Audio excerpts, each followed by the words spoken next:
यहाँ की संसारिक चर्चाओं को हल्का छोड़ करके सुंदर भगवान की कथा की आप और हम सब मिल करके प्रवेश करें। ध्रुव जी, कल कथा कहाँ तक पहुंची थी बताओ? भूल गए? कल भक्त प्रहलाद के लिए भगवान सिंह अवतार में प्रकट हुए। आपके चेहरे को ठीक होंगे। कथा कल यही तक पहुंचा था।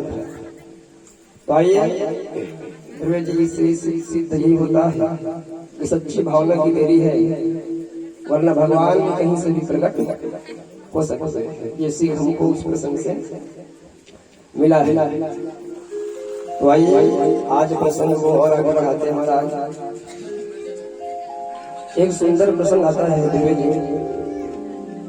देखो ध्रुव जी, हम भगवान को कभी याद करते हैं? बताओ।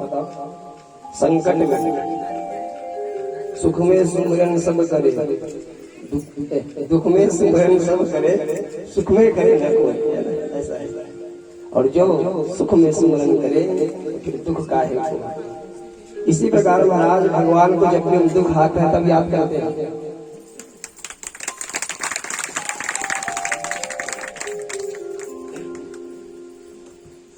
हम भगवान को याद करते हैं दुख में। एक बार की कथा यह आती है जी। एक बार एक त्रिकुट पर्वत हुआ। क्या पर्वत? त्रिकुट। और त्रिकुट पर्वत का अर्थ होता है 3 शिखरों वाला पर्वत। 3 शिखर का जो पर्वत हो उसको क्या कहते हैं? त्रिकुट। और इस त्रिकुट पर्वत पर महाराज एक हाथी रहता था, विशालकाय हाथी। उस हाथी का नाम था गजेंद्र। अब हाथी ऐसा कोई छोटा मोटा हाथी नहीं माना। उस गजेंद्र के पास 10,000 हाथी का बल था। तो 10,000 हाथी का जब बल है जी, तो हम 10 एकड़ खेत होने पर भी घमंड करते हैं। तो 10,000 हाथी का बल होने पर तो स्वाभाविक सी बात है घमंड होगा ही। तो गजेंद्र महाराज की 50 पत्नियां थी। कितनी? 50 हाथी की पत्नी। और उनके 150 पुत्र थे। और इतना बड़ा परिवार बना करके गजेंद्र सिंह तान कैसे चलता था। हम लोग भी जिनका परिवार गांव में अधिक हो तो दादागिरी उनकी चलती है। हम बड़े परिवार वाले हैं, रौब दिखाते हैं भैया हमारा परिवार यहाँ गांव में लंबा चौड़ा है, हमारा समाज वाले लंबा चौड़ा है। तो गजेंद्र भी सीना तान करके चलता था। इतनी ताकत विद्यमान थी गजेंद्र में। महाराज हाथी है, जंगल के बड़े बड़े वृक्षों को यूं ही सोच उखाड़ करके फेंक दिया करता। अब तो जंगल के सारे जीव जंतु गजेंद्र से डरते थे। शेर, भालू, बंदर, बिल्ली, जब गजेंद्र जंगल में चलते थे ध्रुव जी, तो सब ऐसे किनारे पर खड़े होकर के हाथ जोड़ते थे। राजा गजेंद्र जंगल का। तब गजेंद्र उनको देख करके खुश होता था कि सब क्या कर रहे हैं, हाथ जोड़ करके खड़े हो गए। गजेंद्र कहता था कि भैया आप लोगों को कुछ भी आवश्यकता हो तो मुझे कहिएगा। क्यों? मैं जंगल का राजा हूँ और मेरे से कोई टकरा सके अभी तक कोई जंगल में हुआ नहीं है। 50 पत्नी है, 150 पुत्र है। अब तो सिंह तान करके चलता था गजेंद्र। ताकत के अभिमान में महाराज चूर होकर के, और अभिमानी व्यक्ति की भक्ति नहीं करता है। जिसने जिस घड़े में महाराज पहले से अभिमान आकर के भर चुका है वह भक्ति कहाँ से बढ़ेगा? भक्ति आप डालोगे तो छिलक जाएगा। एक दिन क्या हुआ, ये जो गजेंद्र है अपनी 50 पत्नियों को साथ में लेकर के, 150 पुत्रों को साथ में लेकर के सीना तान के एक बार वन के मार्गों से गुजर रहा था। तो हाथी को क्या प्रिय होता है जी? स्नान।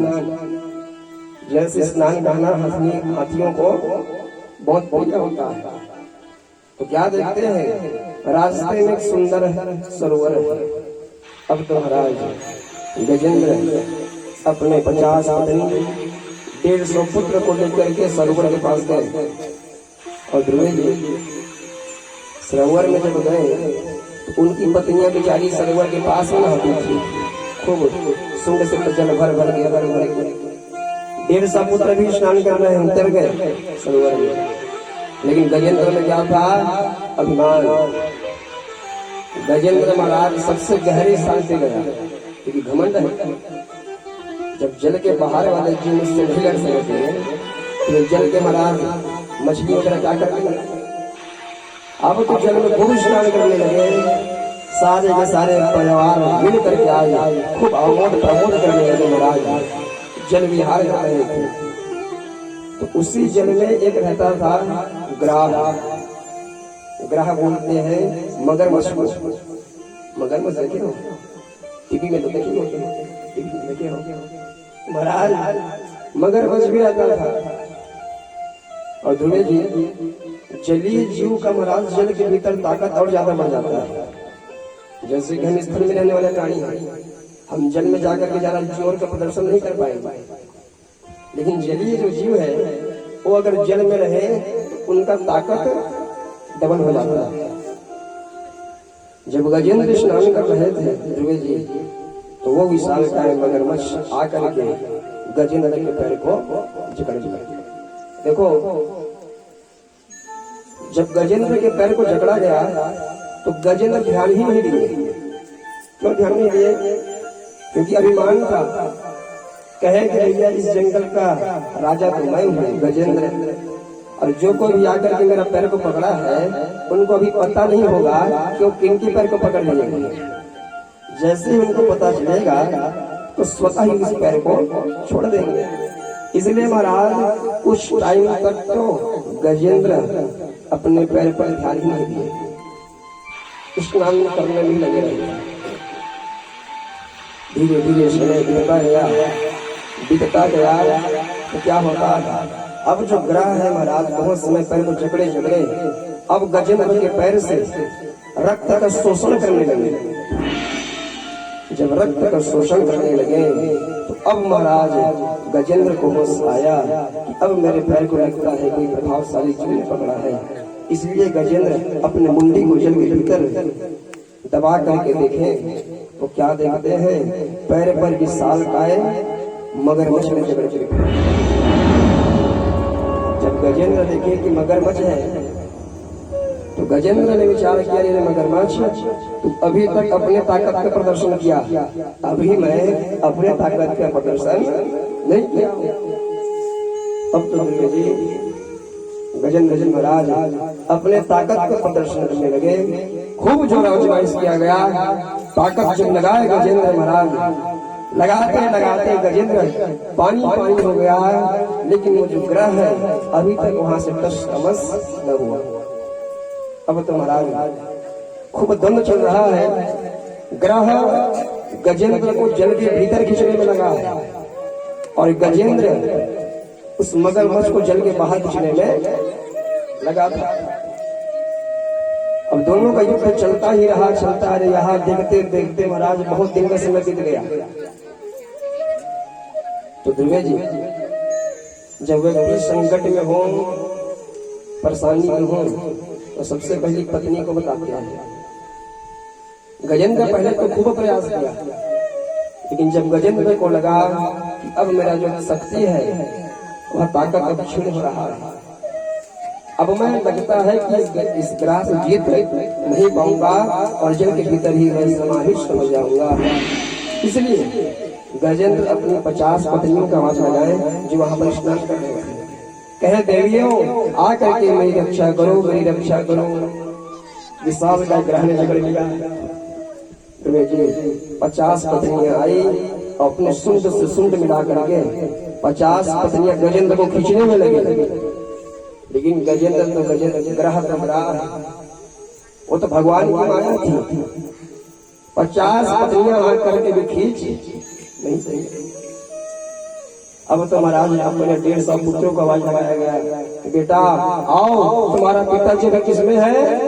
संकट में है, जल्दी आकर के अपने पिताजी की प्राणों की रक्षा करो, वरना मैं मारा जाऊंगा।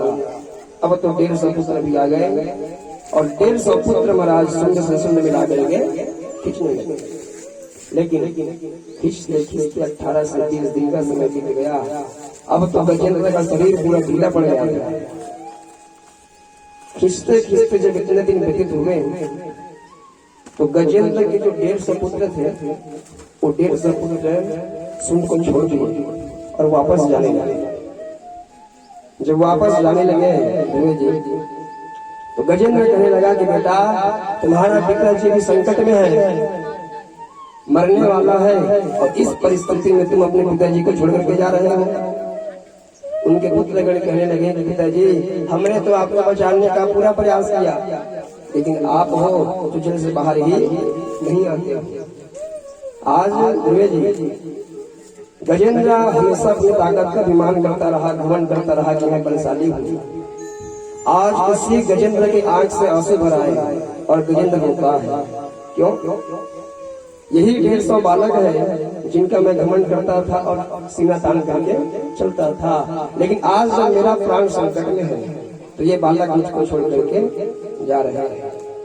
इस बालक महाराज जब छोटे छोटे थे तो सबसे मैं इनकी रक्षा करता था अकेले, और आज 150 बच्चे होकर के भी मेरे अकेले का प्राण नहीं बचा रहे हैं और छोड़ करके जा रहे हैं।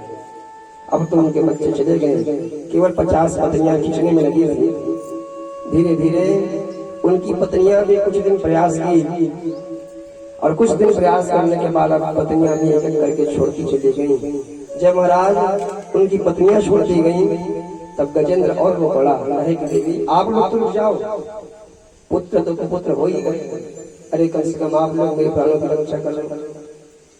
पत्नियां भी कहने लगी कि स्वामी हमने तो आपको बहुत बचाने का प्रयास किया लेकिन आप बाहर आते नहीं, बहुत दिन का समय बीत गया है। तो उनकी पत्नियां भी अब गजेंद्र को छोड़ करके जाने लगे। आज सोचो महाराज जो गजेंद्र ही गजेंद्र है तो इसी बच्चे और पत्नियां का अभिमान किया करता था, आज यही इनके बच्चे इनकी पत्नियां इनको अकेले छोड़ करके चले गए। गजेंद्र होता है हम ममता अपने बच्चों से करते हैं, पत्नी से करते हैं। कहीं महाराज आप मर जाओ तो यही बच्चे यही पत्नियां आपको 1 साल ही बस बरसे में याद करेंगे, दीपक जलाते हैं, उसके बाद आपको भूल जाएंगे। गजेंद्र मन ने विचार किया जब मेरे अपने मुझे बचाने के लिए नहीं आए तो ये समाज वाले क्या बचाने के लिए आएंगे।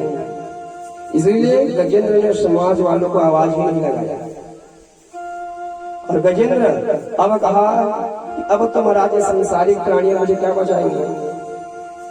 इसलिए गजेंद्र भगवान को स्मरण करने लगे।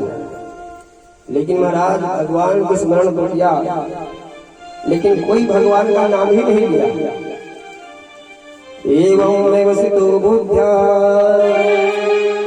समाधाय मनोहृदे जजाप परमं जाप्यं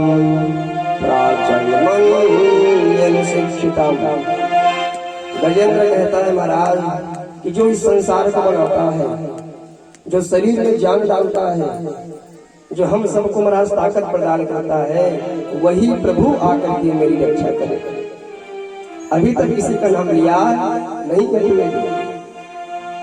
अब तो महाराज स्वर्ग मंडल पर सभी भगवान चढ़ गए हैं और सबके सब देवता देख रहे हैं कि गजेंद्र संकट में है और हमारा नाम लेता ही नहीं है। भगवान शंकर कह रहे हैं महाराज कि कहीं मेरा नाम लेता तो मैं जल्दी जाकर इसको बचा लेता, लेकिन ये नाम लेता ही नहीं है। अरे इतने सारे नाम है भगवान भोले के, भोला कह देता, बम बम कह देता, कुछ भी कह देता। माँ दुर्गा देख रही है, अरे मेरे में इतने सारे नाम है, कोई एक आध नाम लेते भाई मैं आकर के बचा लूंगी। लेकिन गजेंद्र अभी तक किसी का नाम ले नहीं लाया, केवल कहा कि जो संसार को बनाता है वही आकर के रक्षा करे। अब तो ग्रह और खींचने लगा, धीरे धीरे गजेंद्र का शरीर ढीला पड़ता गया। अब तो गजेंद्र का पूरा